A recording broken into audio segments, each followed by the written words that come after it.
The red and blue lights flickered off my farmhouse windows, casting strange shadows across the living room. It was 6:30 in the morning, and I hadn't even poured my first cup of coffee when a loud, insistent bang bang bang rattled my front door. I opened it to find Officer Daniels standing there, arms crossed, his face a mix of exhaustion and feigned amusement. Behind him, at the edge of my property, stood my personal nightmare in leggings, Lisa, recording everything with her phone like she was auditioning for a reality show. "Sir, we got a noise complaint," Officer Daniels said, rubbing his forehead as if he already knew where this was going. "Let me guess," I muttered, peering past him at Lisa, who stood there with her arms folded, smug as ever. "Was it my rooster this time? Or did my cow sneeze too loud?" "Your chickens," the officer corrected, barely hiding an eye roll. Apparently, they were hollering at 5 a.m. I glanced at my flock, pecking around in blissful ignorance of their newfound criminal status. "Officer," I said, trying not to laugh. "Last I checked, chickens cluck. They don't holler." Lisa marched forward, waving her phone in my face. "I have it on video," she screeched. They were screaming, sounded like they were being tortured. My whole morning was ruined. "This is a residential area." I stared at her, then at the officer, then back at her. "Lisa," I said slowly, "you moved next to a farm. That doesn't mean I have to put up with barbaric animal noises," she snapped. "My chickens have rights too," I shot back. "Free speech included." Officer Daniels let out a long sigh and pulled out his notepad. "Ma'am," he said, his patience clearly wearing thin, "farm animals are allowed in this zoning. Mr. Tom isn't breaking any laws." Lisa's face twisted like she'd bitten into a sour grape. "So you're saying I just have to live with it?" "That's what people do when they live next to a farm," Officer Daniels replied.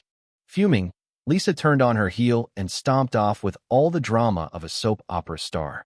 I could almost hear the dun-dun-dun playing in her head. Officer Daniels turned to me. "I'll be honest, Tom, this is the third time she's called about your animals. First the rooster, then the cows, now the chickens. What's next? Your pigs for breathing too loud."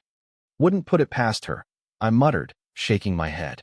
"If she's waking up this early just to hassle me, she's got too much time on her hands."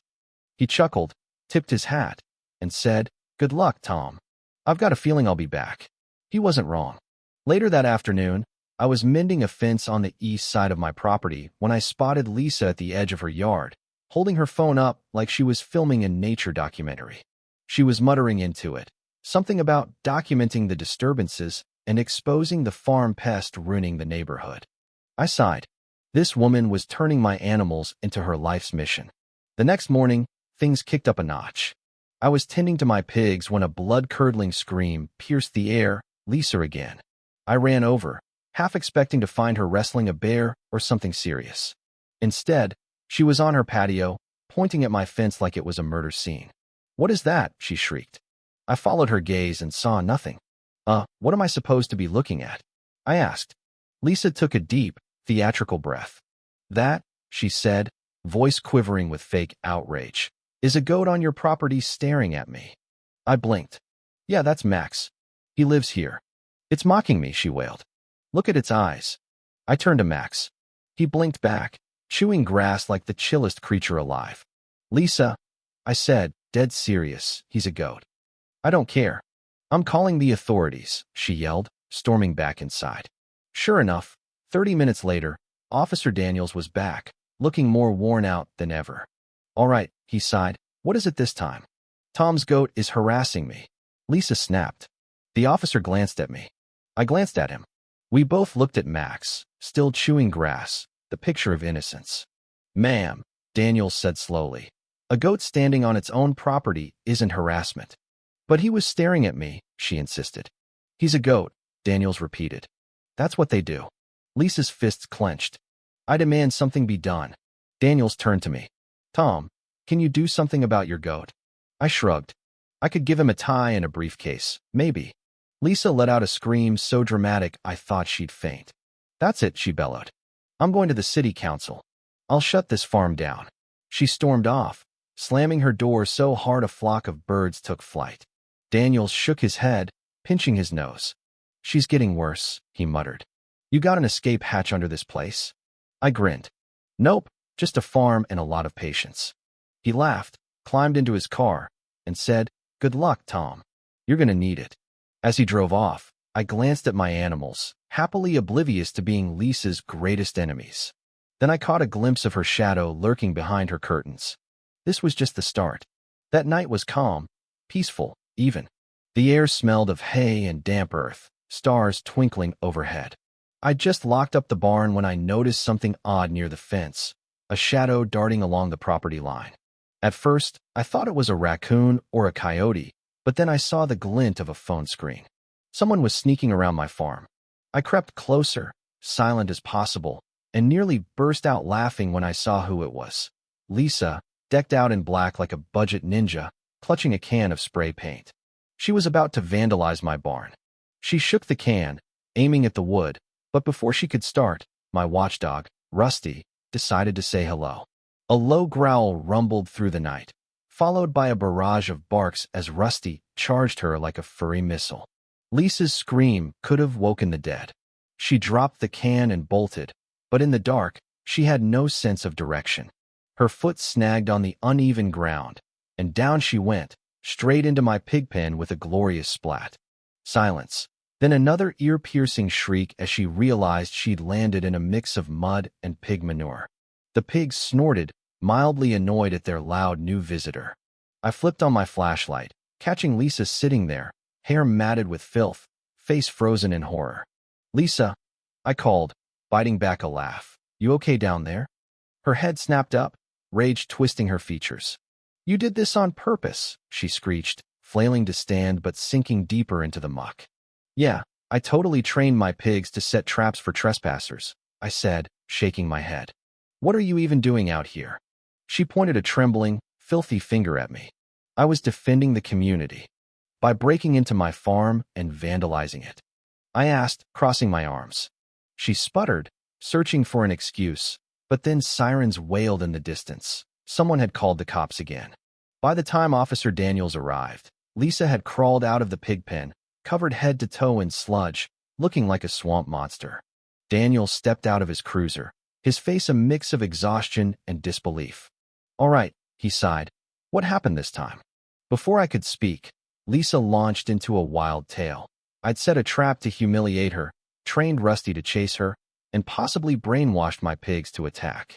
It was so absurd that Daniels just stood there, blinking. "Let me get this straight," he said finally. "You, who don't own this farm, were sneaking around at night with spray paint, ended up covered in pig crap, and you're blaming him?" Lisa flung her arms up, splattering mud everywhere. "He set me up." Daniels turned to me. "Tom, you got security cameras?" I grinned, pointing to the small camera on the barn. "You bet." Lisa's face went ashen. "You can't prove anything," she stammered. Daniels sighed. "Lisa, you were trespassing and vandalizing. That's 2 offenses right there." Her mouth flapped like a fish, but no words came out. Then, in a final desperate move, she yanked out her phone. "I'm calling animal control." "For what?" I asked, genuinely curious what she'd pull now. She pointed at my pigs, nose wrinkled. "These animals live in filth. It's a health hazard." Daniels glanced at the pigs, then at her. "Lisa, it's a farm. It's a pig pen. They're pigs. This is normal." But she wasn't listening. She was already dialing. Sure enough, the next morning, an animal control inspector showed up, a no-nonsense guy with a clipboard. He asked to check the animals, and I let him. I knew my farm was spotless. I take damn good care of my critters. Lisa stood off to the side, smug as ever, sure she'd won. After 30 minutes of thorough inspection, cows, chickens, goats, pigs, the guy turned to her. "Ma'am," he said firmly, "these animals are in perfect health. The farm's well-maintained and meets all regulations." Lisa's smug smile froze. "What?" "In fact," he continued, "filing a false complaint is a finable offense. And since this isn't your first time wasting resources, you'll get a notice in the mail." Lisa's face went from red to purple. "You can't be serious." "Oh, I am," he said, scribbling on his clipboard. She stomped off, her plan blowing up in her face spectacularly. Daniels shook his head as she left. "Tom, I don't know what you did to deserve this woman as a neighbor, but you might be cursed." I laughed. "Trust me, This is just the warm-up. The next morning started normal. Sun rising, cows chewing hay, chickens strutting like royalty. I'd just poured my coffee when Lisa's screeching echoed from her yard. My body was trained to dread that sound by now. I sighed, set down my mug, and stepped outside, bracing for her latest nonsense. She stood on her porch, waving her phone like she'd caught Bigfoot on camera. When she saw me, she charged to the property line, her face a mix of triumph and fury. I crossed my arms and waited. "I have proof," she shrieked, jabbing her phone. "I recorded your cows mooing at 2 a.m. Do you know what sleep deprivation does to a person?" I raised an eyebrow. "I run a farm, Lisa. I know all about missing sleep." She ignored me, shoving the phone in my face. The video showed my cows by the fence, mooing a few times. Nothing wild, just cow stuff. To Lisa, though, it was a crime against humanity. "Lisa," I said, rubbing my temples. "What do you want me to do?" "Teach them to whisper." "I want you to control them," she snapped. "Train them to be quiet." I stared, wondering if she was serious. "You want me to train cows to stop mooing?" "Yes," she huffed, like it was the most obvious thing ever. I took a slow breath. "Lisa, that's the dumbest thing I've ever heard." Her jaw dropped. "How dare you? I have rights." "So do my cows," I shot back. "And they've got the right to moo whenever they damn well please." Her face turned beet red. "I'm going to the city council again," she barked. "What's the complaint this time?" I asked. "My cows are too expressive." She spun around and marched off with soap opera flair. I thought that'd be it for the day, but I underestimated her knack for escalation. That evening, I saw her in her yard, talking animatedly to a guy in a suit holding a clipboard. Curious, I wandered over. "Hey, what's up?" I asked. Lisa turned with a smug grin. "I've reported your farm as a public nuisance. This is an official inspection." The man cleared his throat. "Yes, sir, we've received a complaint about excessive noise, unsanitary conditions, and neighborhood disruption." I sighed. "Let me guess. Lisa's your only complainant?" He hesitated, glancing at his clipboard. "Well, yes, but we have to investigate." I stepped back. "Go ahead. Look all you want." Lisa's smirk faltered. She hadn't expected me to roll with it. I watched as the inspector checked everything: barns, pens, even noise levels. After an hour, he returned, looking amused. "Well," he said, shutting his clipboard, "everything's up to code. Animals are healthy, enclosures are clean, and the noise is within legal limits." Lisa looked ready to combust. But, no violations," the inspector said, nodding to me before leaving. She stood there, seething, then gasped and pointed at my fence. "That's trespassing." I looked. Max had stuck his head through, munching grass on her side, though his body stayed on mine. "You're reporting my goat for trespassing?" I asked deadpan. "He's on my property," she shouted. "His head is," I corrected. "His body's still here." "I don't care. He needs to be fined." I sighed, turning to Max. "Max, you're under arrest." "Stop mocking me," she yelled. I waved my hands. Sorry, let's be serious. Officer Daniels'll love this." And for the third time that week, Daniels showed up, looking beyond tired. "What did she do now?" he asked.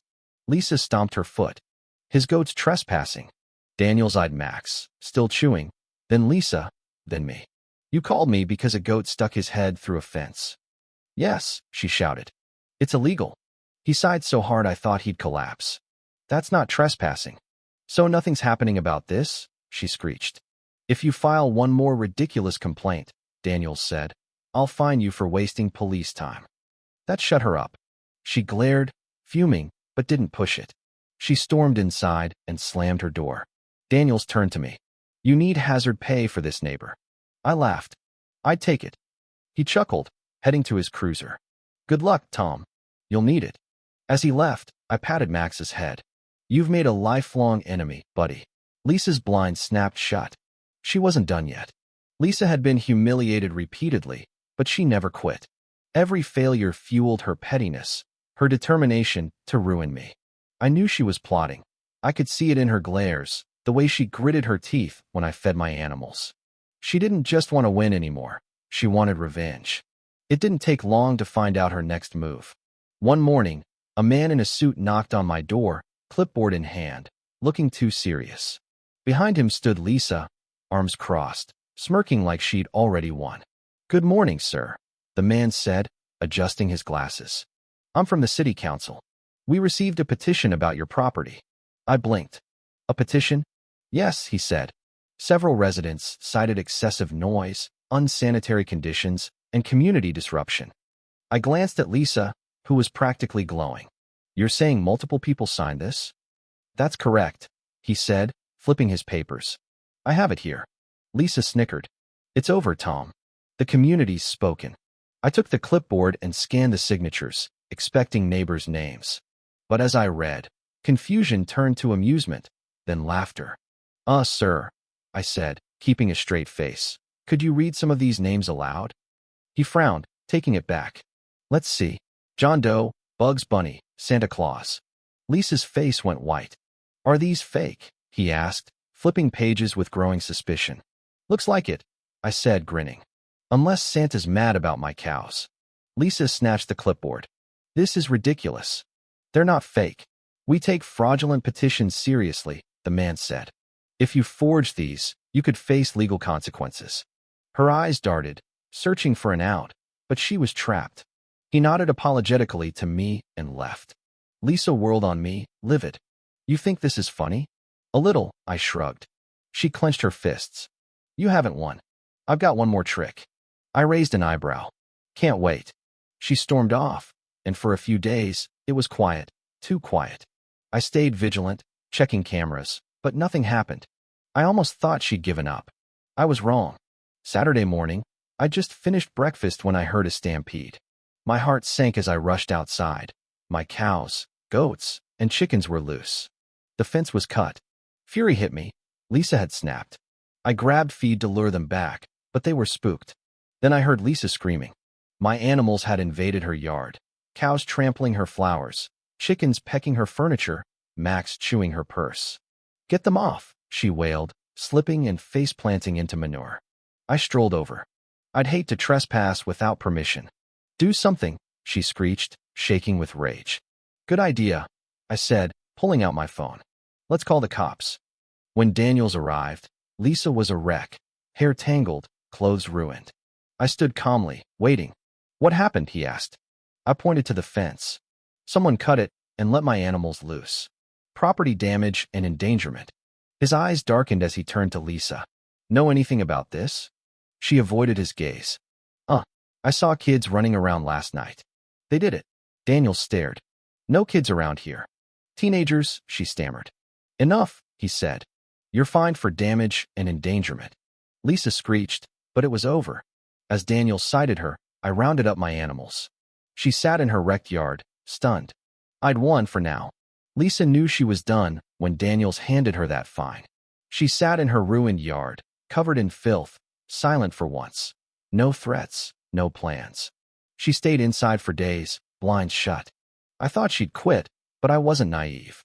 Then a letter slid under my door, a legal notice from Lisa demanding a public apology for humiliating her, threatening a lawsuit for emotional distress. I laughed so hard I nearly cried. I took it to Daniels. He read it, sighed, and said, "She's gonna kill me with this nonsense. Should I send flowers with my apology?" I grinned. "No," he groaned. "Ignore it. She's got no case." But Lisa went online next. My farm's Facebook page blew up with hate. People calling me a bully, an abuser. She'd posted a tearful video, claiming I'd tormented her, showing her wrecked yard like I'd attacked her. It went viral. People even fundraised for her. I was impressed. She'd flipped the script. But she'd overplayed it. People demanded proof. When she couldn't deliver, locals who knew me chimed in, exposing her lies, the complaints, the trespassing, the fence. The internet turned, and she became a meme, her screams remixed, her face mocked. Last I saw her, she was loading a moving truck, defeated. She glared but said nothing as she drove off. Daniels called later. "She's gone," he said, relieved. "Funny thing," he added, "the new owners love animals. They're thrilled about your farm." I laughed. Lisa had lost everything trying to ruin me, only to hand me the perfect ending. Karma at its finest.